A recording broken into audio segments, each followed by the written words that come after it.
it's Monday Morning with Cheryl.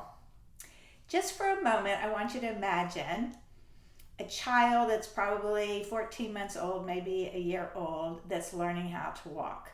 So when you can imagine that, you know they start pulling themselves up on the table, they'll fall, sometimes they cry, sometimes they fall over. But that is the process of how a child basically learns to walk. It takes practice, right? So imagine a parent going, no, honey, that's all right, I'm going to do it for you. Don't want you to get hurt, don't want you to feel frustrated. That would be crazy, correct?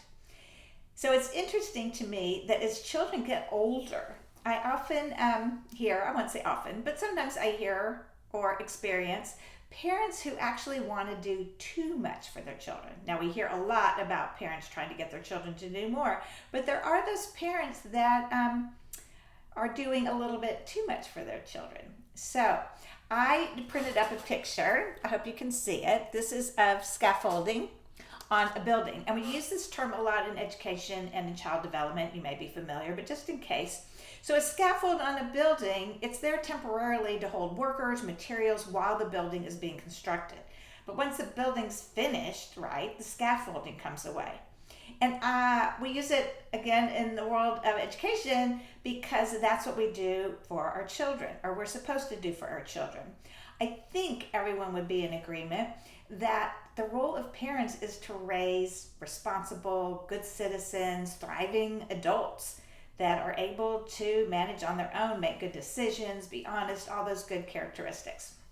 So our job as parents, in my mind, and you may disagree or want to add more onto this, is to guide our children and to teach them to be those responsible adults so they don't need us anymore. So with the scaffolding, again, we're there to support, hold, age appropriate, and then slowly work ourselves away for our child to be able to become independent. So for those parents who like to do too much, think about how that is for kids. Maybe you had parents who were a little bit overprotective. Sometimes a child might rebel and they're not going to do anything you want them to do because they feel smothered and they just want to be able to be more independent. So I know of my generation, many of us felt that way. I think it's a little bit less so now, but it's our tendency is to rebel. Also, what is the message we're sending our kids? That they're not capable and they can't do things on their own.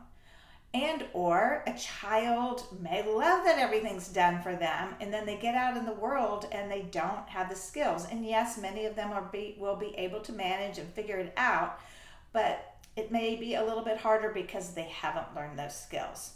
So I just want to encourage you as parents to think about what is age appropriate responsibility for a child who is maybe 10, maybe 13, maybe 16, and to think about what are those things that a child could do that they want to do that sometimes we're a little bit overprotective of. That could be making an appointment, of some kind, as long as they confer with you about the time and that you can take them. There are just all sorts of different things that we can allow children to do. And a big one that I keep talking about over and over again here is to have the conversation with your child.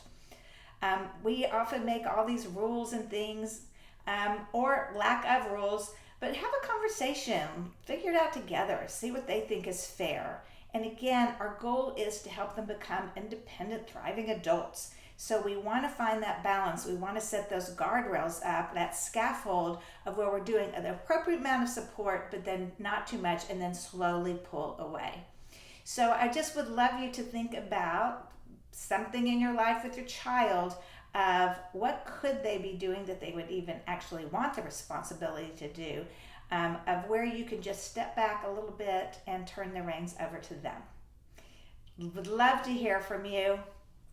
Also, I want to encourage you, please follow me on Instagram. It's Hirsch Parent Coaching. I put different content there. Some of it's funny, and I would love to have you follow me. Take care.